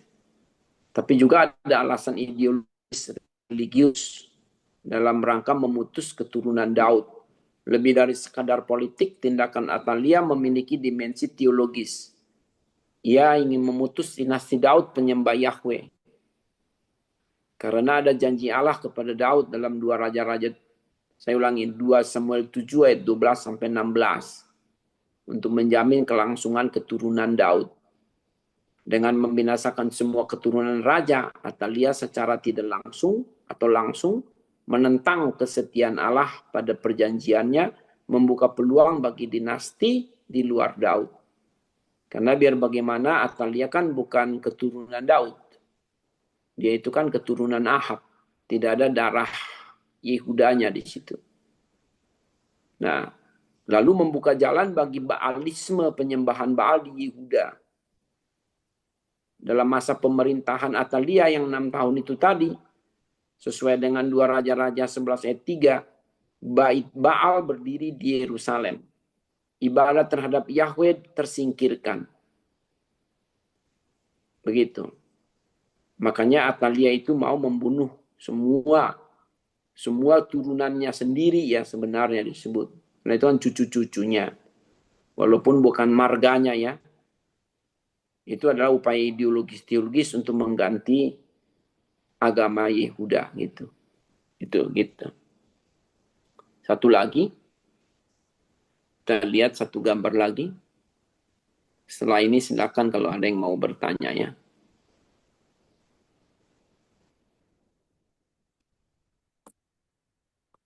Alasan psikologis dan naratif ini adalah respon ekstrim terhadap krisis. Secara naratif, kematian Ahazia adalah pukulan pribadi bagi Atalia. Karena itu kan anak tunggalnya ya. Dan politis. Ya. Teks menggunakan kata kerja watakom, bangkit, yang sering menandai tindakan agresif, ada inisiatif kekerasan yang cepat dan tegas. Atalia di tengah-tengah antara frustrasi, lalu dia pikir ya sudahlah, saya saja memerintah gitu ya. Atalia tampil sebagai figur sendirian dia, yang determinan tanpa kompromi. Maka kalau kita lihat ya selama 6 tahun itu dia main bunuh, main sabet ya, main hukum gitu. Dia babat semua. Nggak usah heran lah. Jangankan orang luar kan, cucu-cucunya sendiri pun dimatiin sama dia. Ini digambarkan ya Thalia sebagai antitesis raja ideal yang seharusnya menurut kitab Ulangan. Dalam kitab Ulangan kan sudah diberitahu seorang raja mesti bersahaja, tidak boleh suka perang, tidak boleh pembunuhan, harus betul-betul memperhatikan Taurat. Nah itu berbeda sekali dengan Atalia. Ya, yang terakhir fungsi teologis dalam kitab Raja-Raja hendak menarasikan tujuan teologis yang jelas. Dengan cerita Atalia ini menunjukkan bahwa ancaman terhadap janji Allah paling serius justru datang dari dalam istana, bukan dari musuh asing. Musuh asing seperti kerajaan-kerajaan lain, apakah itu Filistin, Edom, Moab, Amon, Aram, Sidon, itu dengan mudah dapat dipatahkan. Tapi yang bermasalah ini kalau dari dalam, dari istana itu sendiri. Itu maksudnya. Menegaskan bahwa sekalipun semua keturunan raja tampak musnah, ya, tetapi di satu sisi Allah dapat menjaga keberlangsungan dengan satu tunas tersembunyi. Itulah Yoas.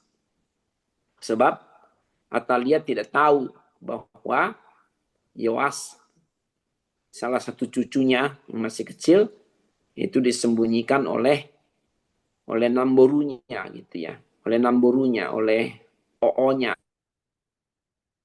ya, oleh saudari papanya, saudari papanya, ya saudara perempuan ayahnya yang tidak kebetulan menikah dengan imam besar waktu itu, imam besar Yoyada. Jadi disembunyiinlah di bait Allah itu. Nanti setelah 6 tahun dia akan dideklarasikan menjadi raja.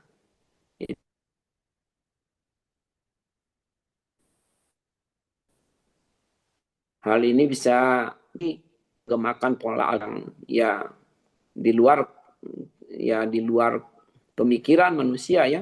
Tuhan bisa datangkan yang mendadak sepertinya ya di luar pemikiran. Siapa sangka Isa lahir misalnya dalam Kejadian 22. Siapa sangka Musa bisa juga diselamatkan dalam Keluaran pasal 2. Dan bahkan Mesias anak kecil juga bisa diselamatkan. Ya, maaf, ini bicara soal anak-anak yang diselamatkan menjadi pembaharu gitu. Begitu ya Bapak Ibu sekitar jawaban atas pertanyaan nomor 185.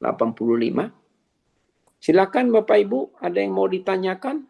Jangan biarkan saya bicara sendirian terus nih. Ayo. Bapak Ibu. Ibu Rohana, mana Ibu Rohana? Saya mau tanya Pak. Ya silakan Bapak Kumala. Oh, iya. Terima kasih Pak. Mohon maaf saya masih di jalan.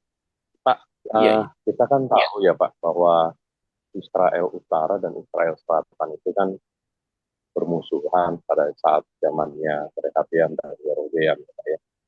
Tapi setelahnya itu mereka akhirnya seperti berteman lagi gitu, Pak Pendeta. Dan bahkan tadi Pak Pendeta juga sudah menyinggung ya, bahwa salah satu raja Yehuda, Yoram, itu menikah dengan Atalia ya Pak ya. Itu semenjak kapan mereka jadi tiba-tiba bersatu lagi Pak? Jadi berteman lagi gitu Pak. Kan mereka kan sebetulnya secara ideologi atau latar belakang dari zaman Rehabiam dan Yerobeam kan mereka sebetulnya nggak akur lah gitu. Kok jadi akur lagi, bahkan ingat saya si Yosafat dan juga si Ahab itu bareng-bareng, malah jadi bareng-bareng juga untuk satu misi peperangan gitu. Ya kapan mereka jadi gabung lagi gitu Pak, berteman lagi Pak? Mohon penjelasannya Pak. Iya, terima kasih. Kalau kita lihat ya sejarah bangsa Israel setelah Rehabeam itu sebenarnya lebih sering perang, sering perang, dan yang lebih sering menyerang itu adalah Israel Utara. Israel Selatan tidak lebih sering menyerang, karena Israel Selatan itu kan dari segi kekuatan lebih lemah dibandingkan dengan Israel Utara. Israel Utara itu logistiknya lebih kuat, lebih besar, jumlah tentaranya lebih besar, lalu juga sumber daya alamnya lebih mendukung, wilayahnya lebih luas, begitu. Dan kalau selatan kan ya cukup supaya aman saja. Yang lebih banyak menyerang itu adalah utara terhadap selatan dibandingkan selatan terhadap utara. Nah, yang juga menjadi alasan selatan itu diserang oleh utara, kadang-kadang itu adalah rencana-rencana jahat yang memprovokasi utara supaya dapat menyerang selatan. Jadi misalnya Aram mau menguasai Yerusalem. Yerusalem itu kan bonafit sekali kan. Nah, untuk menguasai Yerusalem, dia tawarkanlah kepada utara. Aku mau supaya kita nyerang selatan tuh. Ntar bagi-bagi dua hasilnya. Gitu. Makanya Aram maupun Amon, juga kerajaan sekitar itu suka provokasi, mengajak utara untuk menyerang akan selatan. Gitu. Begitu. Nah, kapan ya mereka ini ada bersatu? Ya, sebenarnya tidak hanya pada zaman Yosafat saja mereka ada pertemanan. Dalam beberapa event juga mereka ada kalanya berteman. Karena itu kan ratusan tahun Bapak Humala. Ratusan tahun. Ya, Pak. Nah, kadang-kadang itu juga dipersatukan oleh Nabi. Ketika Nabi menyuarakan persatuan untuk melawan raja-raja kerajaan lain. Gitu. Jadi dengan demikian salah satu alasan mereka itu bersatu adalah untuk melawan musuh. Itulah yang terjadi pada Yosafat dan Ahab. Kan kalau kita membaca ya di dalam kisah peperangan yang diajak oleh Ahab terhadap Yosafat, karena mereka bilang apa? Ahab bilang apa? Ya, besan itu ceam, ceam. Besan itu Gilead kan bagian kita. Ayolah kita dapatkan kembali. Aram lagi lemah tuh. Ayo kita serang gitu. Nanti ya kita bisa bagi dua gitu. Nah, semacam itu. Ya.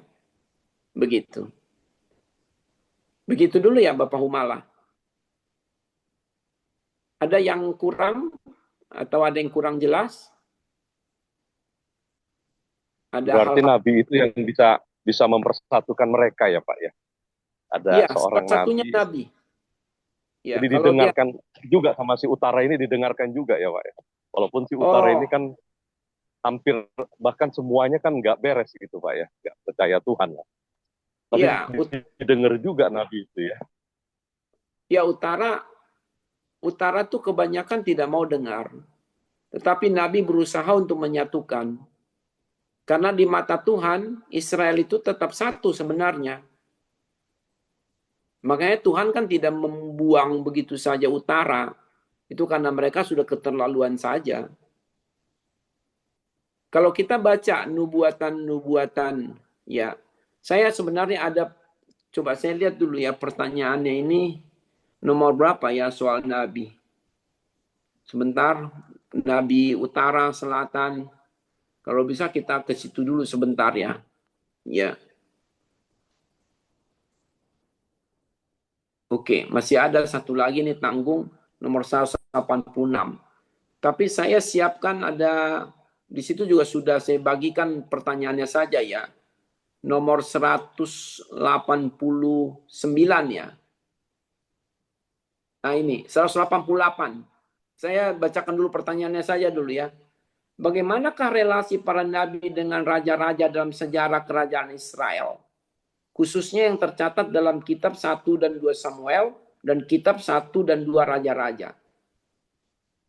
Ya, itu. Lalu nomor 189, ada pertanyaan lagi. Satu lagi. Jadi ada 2 nomor saya tambahkan. Ya terus terang ini juga untuk mengakomodir akan pertanyaan dari Dr. Indra ya. Nomor 189. Siapa saja kan nabi-nabi yang dimunculkan Tuhan pada masa pemerintahan raja-raja Israel? Saya bagi menjadi 4 kategori. Pertama, pada masa kerajaan Israel bersatu. Dari sejak Saul sampai Salomo. Oke. Yang kedua, di kerajaan Israel utara. Ya. Lalu yang ketiga, di kerajaan Israel selatan, Yehuda. Kategori keempat, melintas di kerajaan Israel utara sekaligus di Israel selatan. Misalnya. Jadi ada nabi-nabi yang juga bernubuat di utara sekaligus bernubuat di selatan. Ada nabi-nabi yang lebih condong di utara saja, kurang di selatan. Selatan itu Yerusalem ya. Kalau utara itu ibu kotanya Samaria gitu. Jadi kalau ditanya apa yang menjadi pemersatu mereka? 1, suara kenabian. Oke. 2, kepentingan nasional bersama apabila mereka diserang oleh kerajaan lain yang lebih kuat. Ya, kita kompak yuk lawan gitu. Itu dia. Tapi kerajaan-kerajaan lain justru tidak suka mereka kompak. Karena bersatu kita teguh, bercerai kita runtuh kan. Makanya suka diojok-ojok, diprovokasi, dirayu-rayu. Apakah merayu utara untuk menyerang selatan atau merayu selatan menyerang utara. Ingat gak khotbah saya mengenai Immanuel dalam khotbah Natal itu? Di dalam Yesaya pasal 7, pasal 8 itu. Ingat gak Bapak Ibu? Itu kan ceritanya Asyur mau menyerang apa? Mau menyerang apa? Mau menyerang selatan. Ya kan? Betul ya?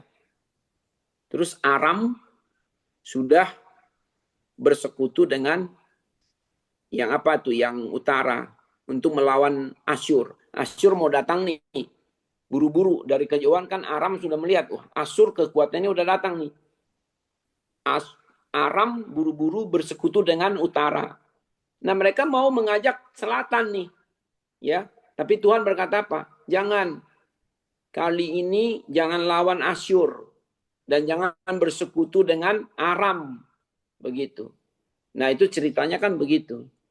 Jadi persatuan ataupun perceraian kerajaan, perpecahan kerajaan itu ada juga kaitannya dengan strategi untuk bertahan terhadap kerajaan-kerajaan lain yang lebih besar. Begitu Bapak Humala. Nah, yang ketiga, kita tidak tahu ini jatuh cintanya Yoram dengan Atalia saat kapan. Ya kan kita juga nggak tahu. Barangkali saja ayah ibunya nggak terlalu cocok, tapi ya namanya putri dengan putra raja, ya sudah, ya jatuh cinta, akhirnya terjadilah perkawinan. Begitu. Ya. Ataukah Ahab menyusupkan Atalia untuk ke Yehuda? Bisa jadi. Buktinya kan Atalia ternyata menguasai benar tuh Yehuda dengan penyembahan Baal. Ya, apakah ini susupan dari Isabel gitu ya? Dirayu-rayu supaya Isabel masuk ya, ketemu dengan Yoram, karena cantik sekali kan Atalia ini kan. Atalia itu kan cantik sekali.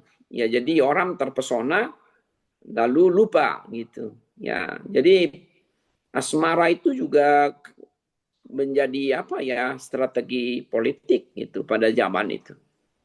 Gitu. Begitu ya Bapak Humala. Ya Pak Pendeta, terima kasih banyak untuk Ya, penjelasannya Pak.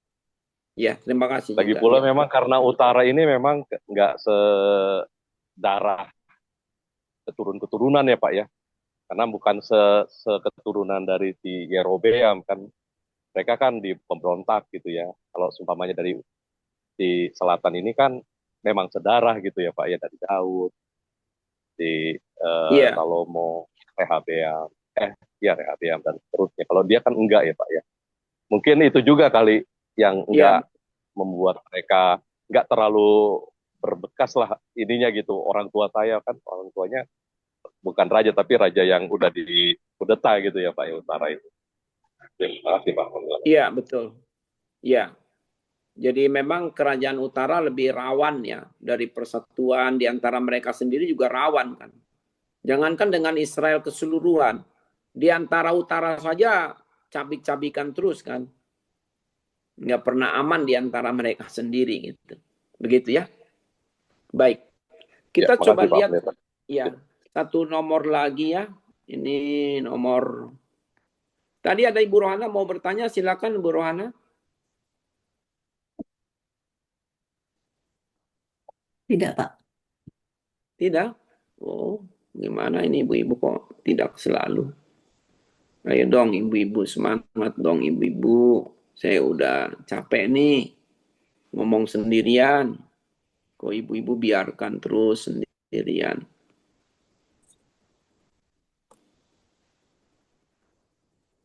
Satu lagi dulu ya, ini nomor 100 berapa berarti? 186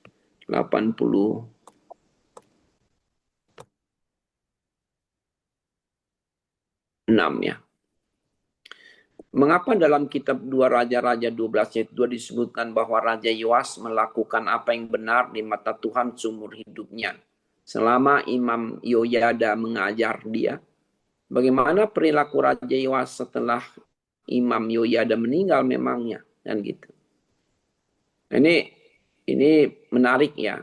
Buat saya ini menarik. Raja bisa berubah gitu ya.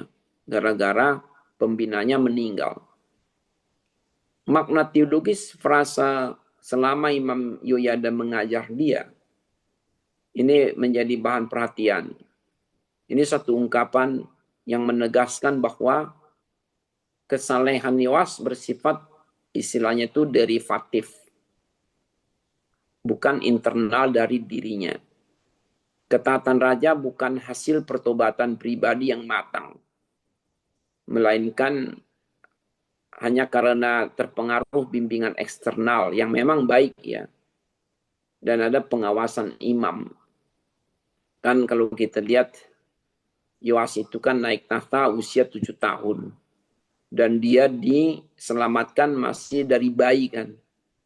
Begitu ya, umur 1 tahun. Umur 1 tahun diselamatkan, diasuh ya, karena ayahnya, ibunya semua meninggal oleh Atalia, neneknya itu. Sehingga ia dibesarkan dalam struktur proteksi dan formasi Yoyada. Yoyada ini kan sangat berpengaruh ya, dia imam besar, disebut imam kepala. Imam kepala dalam konteks itu adalah imam besar. Yoyada berfungsi sebagai wali politiknya, mentor rohaninya, dan sekaligus penjaga ortodoksi Yahwistik ya, penyembahan pada Yahweh saja, melawan Baal.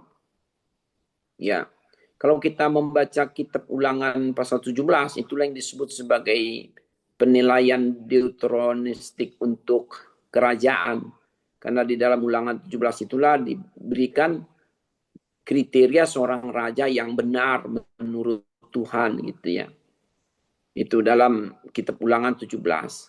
Raja ideal adalah yang taat secara konsisten dan mandiri. Ambil 3 contoh, Daud, Hizkia, dan Yosia. Catatan tadi itu frase atau ungkapan selama Yoyada mengajar dia berfungsi sebagai istilahnya redaksional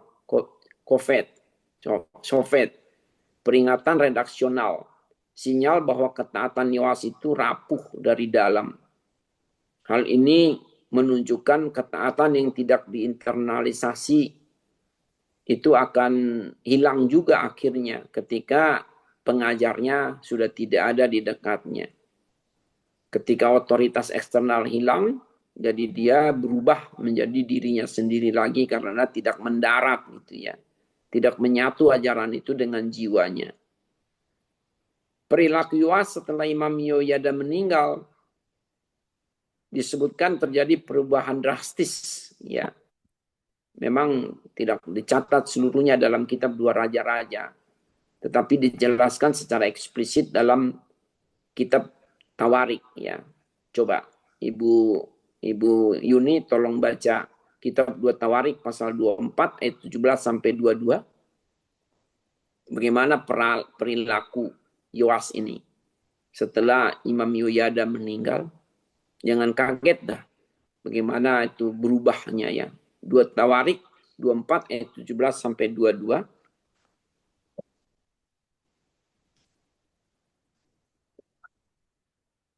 Sesudah itu, masuklah seluruh rakyat ke rumah Baal, lalu merobohkannya. Mereka memecahkan mesbah-mesbahnya dan patung-patungnya dan membunuh Matan, imam Baal, di depan mesbah-mesbah itu. Kemudian Yoyada menyerahkan pengawasan atas rumah Tuhan kepada imam-imam dan orang-orang Lewi yang telah dibagi-bagi dalam rombongan oleh Daud untuk bertugas di dalam rumah Tuhan, yakni untuk mempersembahkan korban bakaran kepada Tuhan, seperti tertulis di dalam Taurat Musa, dengan sukaria dan dengan nyanyian menurut petunjuk Daud. Juga ditempatkannya penunggu-penunggu pintu pada pintu-pintu gerbang rumah Tuhan, supaya dalam hal apapun juga jangan masuk seorang yang najis. Sesudah itu ia mengajak para kepala pasukan 100, para pemuka, para pemerintah rakyat, dan seluruh rakyat negeri. Lalu membawa raja turun dari rumah Tuhan. Mereka masuk ke istana raja melalui pintu gerbang atas. Lalu mendudukannya raja ke atas takhta kerajaan. Bersukarialah seluruh rakyat negeri dan amanlah kota itu setelah Atalia mati dibunuh dengan pedang. Ya. Itu ayat berapa yang Ibu sudah baca? Ayat 21. Iya. Ibu baca dari 2 Tawarik 24, boleh? 2 Tawarik 24 ayat 17 sampai 22. 17 ya. Iya. Sesudah Yoyada mati, pemimpin-pemimpin Yehuda datang menyembah kepada raja. Sejak itu raja mendengarkan mereka. Mereka meninggalkan rumah Tuhan Allah nenek moyang mereka, lalu beribadah kepada tiang-tiang berhala dan patung-patung berhala. Oleh karena kesalahan itu, Yehuda dan Yerusalem tertimpa murka. Namun Tuhan mengutus nabi-nabi kepada mereka, supaya mereka berbalik kepadanya. Nabi-nabi itu sungguh-sungguh memperingatkan mereka, tetapi mereka tidak mau mendengarkannya. Lalu Roh Allah menguasai Sakaria, anak Imam Yoyada. Ia tampil di depan rakyat dan berkata kepada mereka, "Beginilah firman Tuhan. Mengapa kamu melanggar perintah-perintah Tuhan sehingga kamu tidak beruntung? Oleh karena kamu meninggalkan Tuhan, Ia pun meninggalkan kamu." Tetapi mereka mengadakan persepakatan terhadap dia, dan atas perintah raja mereka melontari dia dengan batu di pelataran rumah Tuhan. Raja Yoas tidak mengingat kesetiaan yang tertunjuk kepada Yoyada, ayah Sakaria itu, terhadap dirinya. Ia membunuh anak Yoyada itu yang pada saat kematiannya berseru, Semoga Tuhan melihatnya dan menuntut balas. Iya, jadi serius sekali ya dosa dari Yoas ini. Anaknya Yoyada itu dimatiin sama dia, lalu nanti dia meninggalkan Tuhan. Ayat 17 berkata, dia ya orang-orang itu menyembah kepada raja, jadi bersekongkol. Akhirnya ayat 18, mereka meninggalkan rumah Tuhan, Allah nenek moyang mereka, lalu beribadah kepada tiang-tiang berhala dan patung-patung berhala seluruh Yehuda Yerusalem. Lalu diutus nabi-nabi kan untuk menegur, ayat 19, termasuk khususnya Zakaria anak Yoyada sendiri menegur Yoas. Tetapi Yoas justru memerintahkan untuk membunuh Zakaria di pelataran bait Tuhan. Ini keterlaluan. Inilah kejatuhan moral dan teologis yang tajam. Itu ya yang mau dikatakan dari nomor 186 ini soal Yoas. Jadi tolong nanti dipelajari, kasus Yoas ini bukan hal mudah ya.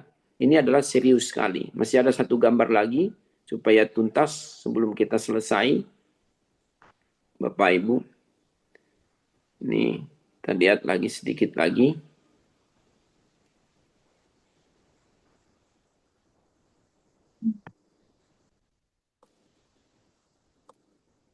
Ya. Nomor berapa ini? Bukan ya.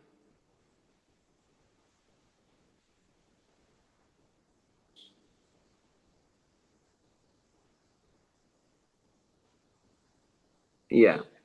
Makna teologis dari kejatuhan Yoas, ya. Kejatuhan maksudnya kejatuhan dalam dosa ya.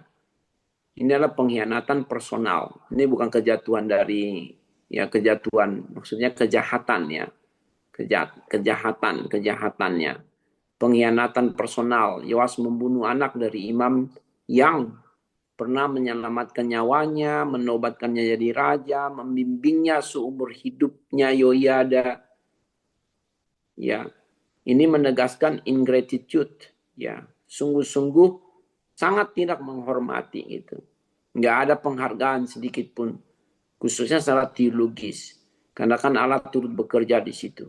Ya, kalau dihubungkan kembali dengan seorang raja yang benar menurut Kitab Ulangan 17, itulah yang disebut pola deuteronomistik klasik. Pembinaan rohani itu akan menimbulkan ketaatan. Dan itu oleh pembina rohani. Perlu ada penasehat. Hilangnya figur rohani, terjadilah penyimpangan.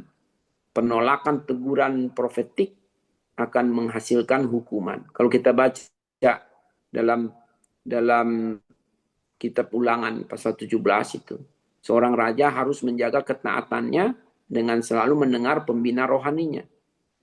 Kalau itu hilang, maka akan terjadi penyimpangan. Apalagi kalau sudah ditegur dengan nabi-nabi datang lagi, tidak juga digubris, ya sudah kematian menanti. Itulah ya konsekuensi logis akibat dosa Yoas. Kalau kita baca kemudian ayat 23-24, Yehuda dikalahkan Aram. Dan Yoas pun terluka parah, akhirnya dibunuh. Masih ada satu nomor lagi nanti pada pertemuan berikut, nomor 187. Mengapa Raja Yoas dibunuh oleh para pegawainya dalam kitab 2 Raja-Raja pasal 12 ayat 20. Ya, apa yang melatar belakangi peristiwa ini. Walaupun ini tinggal sedikit lagi ya kisahnya, tetapi penting kita catat. Karena ini adalah satu pola untuk mengingatkan kita, hati-hati loh. Jangan mentang-mentang kalau sudah di atas lupa dengan penasehat. Itu. Biarlah seumur hidup kita ada penasehatnya, ibu-ibu, kita digembalakan. Begitu, supaya kita bisa terus terjaga spiritualnya. Begitu. Ya. Baik, ya. Itulah sebabnya juga para nabi dipanggil untuk mengembalakan para raja.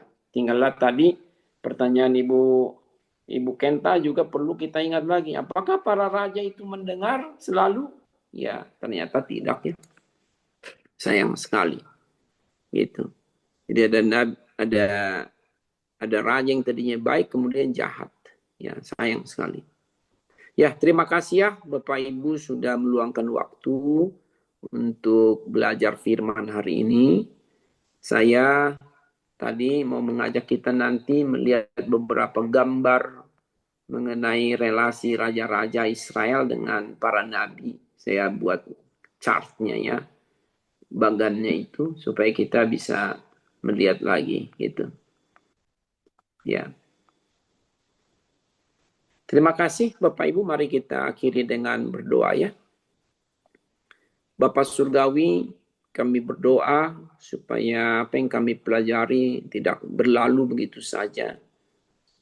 Kami yakin bahwa ketika hati kami tertuju pada firman, dengan tenang kami membaca merenungkannya, Tuhan berbicara kepada kami secara pribadi. Sehingga apa yang kami pelajari bukan sekedar mengetahui sejarah masa lalu dalam Alkitab, tapi itu menjadi pegangan bagi kami, termasuk juga menjadi bahan untuk kami khotbahkankah, untuk kami sharingkankah, untuk kami juga ingatkan kepada orang lain. Kami berdoa supaya iman kami tetap teguh walaupun di tengah-tengah kesulitan atau juga di tengah-tengah kesuksesan, supaya kami tetap beribadah pada Tuhan, baik kami ketika senang maupun susah. Kami memandang kepada Tuhan. Kami percaya bahwa semua adalah kasih karunia, sehingga kami tidak memegahkan diri kami. Kami juga boleh menghormati suara para gembala kami, para penasehat kami, keluarga kami. Terpujilah Bapa di atas segalanya, biar semalaman ini kami pun sekaliguslah istirahat dengan baik, pagi-pagi bangun dengan kesegaran yang dari Tuhan. Di dalam nama Tuhan Yesus Kristus, dalam persekutuan Roh Kuduslah, kami berdoa dan bersyukur kepada Bapa Surgawi. Haleluya. Amin. Puji Tuhan. Terima kasih ya Bapak Ibu. Tuhan memberkati Bapak Ibu semua. Terima kasih, Semangat. Yes, Ya, beberapa teman masih liburan. Ya, kita lanjut terus. Terima kasih ya, Mang. Dokter. Bapak Ibu. Ya, Mang. Ya, Ibu Terima Yuni, kasih. Ibu Iya, Penta. Bu Rohana. Amin. Selamat Natal tahun baru buat semuanya teman-teman. Iya, Baru. kita